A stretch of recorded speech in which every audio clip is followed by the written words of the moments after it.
Hello everybody. So today's video is going to be about few tips and tricks that a student can follow in class 10th in order to get good marks.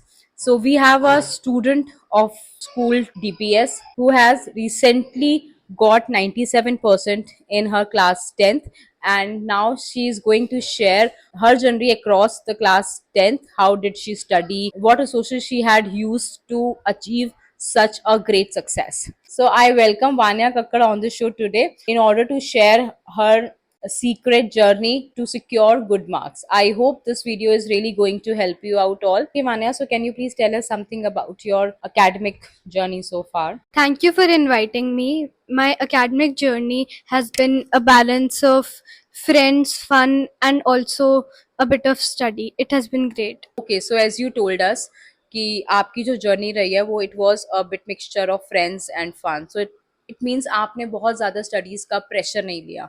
तो I think ये बहुत अच्छा साबित हुआ कि आपने बहुत ज़्यादा प्रेशर नहीं लिया एंड आप एक बहुत chilled out and cool mind के साथ आपने स्टडीज़ को लिया. But if I ask you what motivated you to aim for such a high score? क्या आपके पेरेंट्स की ऐसी एक एक्सपेक्टेशन थी, या फिर आपको ऐसा लगता था कि नहीं, मुझे खुद में ही एक अच्छा स्कोर करना है, मस्ती फ्रेंड्स के साथ मस्ती करते हुए, अपने भी रूटीन को मेंटेन करते हुए? So what was that? So throughout my life, I've been an average student, and this year I wanted to break the cycle and aim for a higher score. And for parents, मेरे parents ने मुझे कभी नहीं कहा कि आप इतने marks लेकर आओ, इससे ज़्यादा आने चाहिए. तो पेरेंट्स, वो तो मोटिवेशन नहीं था, बस नॉर्मली अपना पढ़ते गए और आ गए. Okay okay. वो आपने बिल्कुल ठीक कहा कि पढ़ते गए और आगे बढ़ते चले गए. So my next question would be regarding your daily schedule और structure, because कहीं ना कहीं अगर हम किसी भी फोकस या किसी भी टारगेट पे रहते हैं तो we have some planned structure और अ शेड्यूल. तो would you like to tell us something about your daily routine, कि आप किस तरीके से पढ़ते थे, रिविजन ज्यादा करते थे, या चैप्टर्स के कॉन्सेप्ट पे आप ज्यादा ध्यान देते थे? सो फर्स्ट ऑफ ऑल मुझे लगता है कि जो रूटीन्स और टाइम टेबल्स होते हैं, they are meant to be broken. वो तो फॉलो करना बहुत मुश्किल होता है, बट हाँ, एक छोटा मोटा बेसिक स्ट्रक्चर या फिर शॉर्ट टर्म टास्क उन्हें फुलफिल किया जा सकता है on a daily basis. Like when I used to study, I used to create daily to do list कि आज इतना कवर करना है, इतना कवर करना है. Next day I don't know मुझे क्या कवर करना है, बट मुझे आज का पता होता था. That I used to decide one night earlier.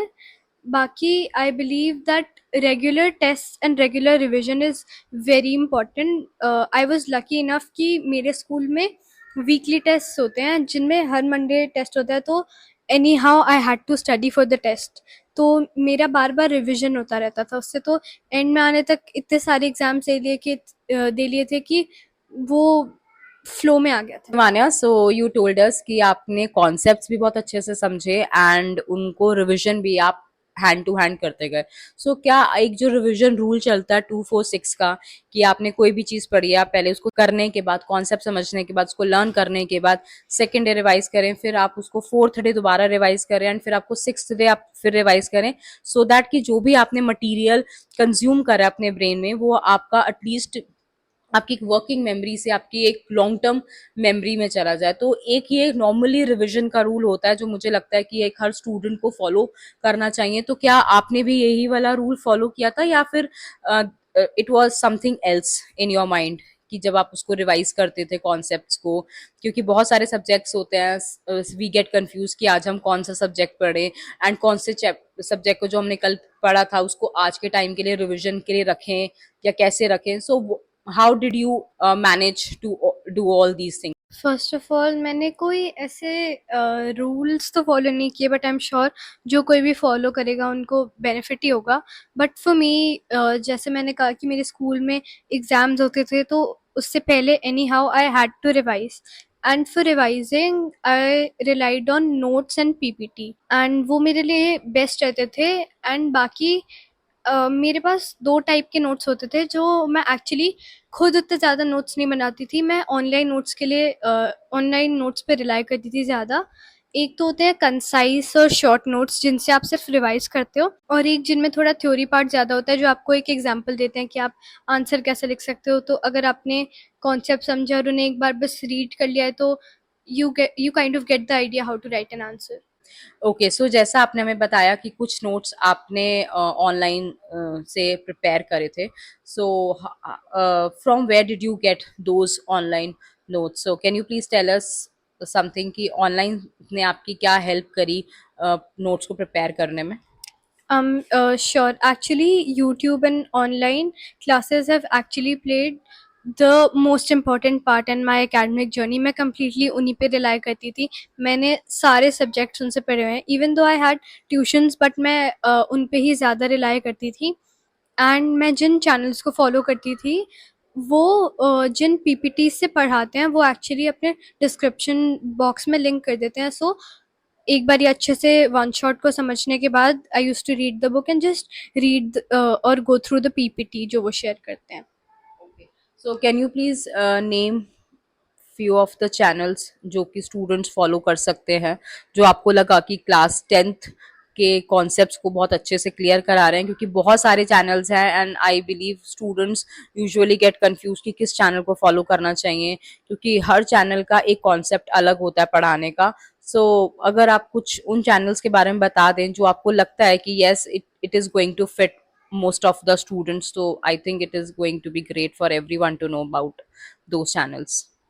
हाँ, एक्चुअली चैनल्स तो आजकल बहुत सारे, like the number of channels are very vast for each subject.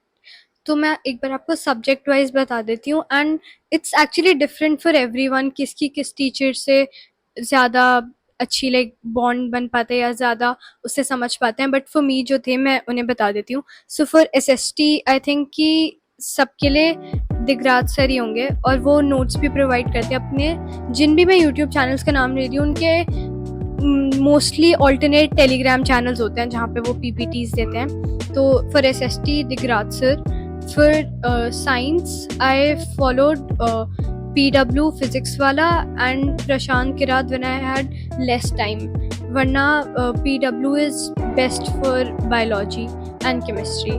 Physics के लिए दोनों ऑप्ट कर सकते हैं। So for maths I believe अगर आप फर्स्ट टाइम कॉन्सेप्ट स्टडी कर रहे हो तो then Ritik sir from PW is great, बाकी रिविजन के लिए शोभित निर्वाण। फॉर मैग्नेट ब्रेन्स और तान्या शर्मा's चैनल में भी, बट इंग्लिश तो ऑलमोस्ट आप अगर एनसीईआरटी पे ज़्यादा फोकस करो तो ही बेटर है उसकी लैंग्वेज पर। Okay, so for maths, as you told कि physics वाला and शोभित निर्वाण sir are good for maths, and जो भी आपने चैनल बताया वो इंग्लिश के एक्सप्लेनेशन के लिए, इंग्लिश के ऑलमोस्ट सारे चैप्टर्स के एक्सप्लेनेशन के लिए, पोइट्री के लिए वो सारा अच्छा है। Okay, so if I ask you Vanya,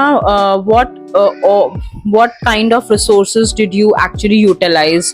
Like if I ask you about NCERT या आपने साइड बुक्स कौन कौन सी ली, कौन से सैम्पल पेपर्स लिए, मतलब उन सब में आपकी क्या कलेक्शन रही एक्स्ट्रा बुक्स के लिए? पर्सनली मैंने बहुत ज़्यादा एक्स्ट्रा बुक्स पे इन्वेस्ट नहीं किया था। मैंने मेरे पास जो थी भी मैंने उतना भी उन्हें यूज़ नहीं किया। I think for both purposes NCERT is great, but NCERT को समझने के लिए you can not directly dive into NCERT. उसके पहले आपको थोड़ा उस टॉपिक के बारे में समझना पड़ता है, तभी एनसीईआरटी आपको समझ आती है। बाकी फिर एक्स्ट्रा बुक्स बस मैथ्स के लिए आर डी शर्मा थोड़ी बहुत यूज़ करी थी, बाकी तो I have just use sample papers, वो भी सीबीएसई के and NCERT, nothing other than that in terms of extra things. Also my school had some workbooks, तो स्कूल में वो भी करवाए जाते थे क्लासेस में, तो थोड़े बहुत क्वेश्चंस उनके बस। So what all I could understand is कि एक लैंग्वेज के लिए you can refer other books, but एक कि इतना चैप्टर है या इतना सिलेबस है या इतना कोर्स है उसके लिए आपको एनसीईआरटी स्पेसिफिक रहना चाहिए। एंड अगर आपको एनसीईआरटी की लैंग्वेज थोड़ी सी डिफिकल्ट लगती है लर्न करने में या कुछ भी, तो आप साइड बुक्स को रेफर कर लें उन टॉपिक्स के लिए जो एनसीईआरटी में है। एक्चुअली मुझे लगता है कि साइड बुक्स में तो लैंग्वेज और कॉम्प्लिकेटेड होती है, एंड जो all in one type books होती हैं उनमें कुछ कुछ चीज़ें अच्छे से एक्सप्लेन होती हैं, बट कुछ कुछ की लैंग्वेज इवन बहुत ज़्यादा डिफरेंट कॉन्सेप्ट भी हो सकते हैं, जैसे फॉर साइंस वो आपको एनसीईआरटी से बाहर के कॉन्सेप्ट्स भी बताते हैं जिन पे फिर बोर्ड इतना ज़्यादा फोकस नहीं करना होता है, बट फिर अगर आपको 11th में भी परस्यू करनी है तो फिर ज़्यादा फोकस कर सकते हैं, बट अदर बुक्स आप प्रेफर कर सकते हो जो आपको इजी एक्सप्लेनेशन दे। बाकी फॉर मी मैंने तो यूज़ नहीं किया, मैंने तो ऑनलाइन नोट्स ही यूज़ किया इन पीपीटीज। सो स्टिल जैसे एनसीईआरटी के अलावा आपने कौन कौन सी बुक्स को रेफर करा है, सैम्पल पेपर्स को रेफर करा है या प्रीवियस ईयर क्वेश्चन पेपर्स को रेफर करा है, तो वो कौन सा आपका स्टडी मटेरियल रेडी था आपके पास? सो सबसे पहले तो एनसीईआरटी तो ऑफ कोर्स, बाकी फिर मैथ्स मेरे ट्यूशन में आर डी शर्मा और मेरे ट्यूशन में जो टेस्ट और वर्कशीट्स प्रिपेयर करते थे वो यूज़ की मैंने फॉर मैथ्स। फिर साइंस क्लास में जो वर्कबुक के क्वेश्चंस होते थे, प्लस मैंने एंड के टाइम पे आकर कुछ सीबीएसई के ही सैम्पल पेपर्स किए थे। वो मैंने बहुत ज़्यादा तो नहीं किए थे, एंड प्रीवियस ईयर क्वेश्चंस जो या तो ऑनलाइन काफ़ी प्रीवियस ईयर क्वेश्चंस अवेलेबल होते हैं, कुछ कुछ यूट्यूब चैनल्स पे भी बहुत अच्छे अच्छे अवेलेबल होते हैं, तो मैंने उन्हें यूज़ किया था। बाकी फिर एसएसटी तो आई थिंक दिगराज सर की पीपीटी इज़ रियली इनफ, और एक बार ये आपने एनसीईआरटी रीड कर ली तो बहुत अच्छे से समझ आ जाता है।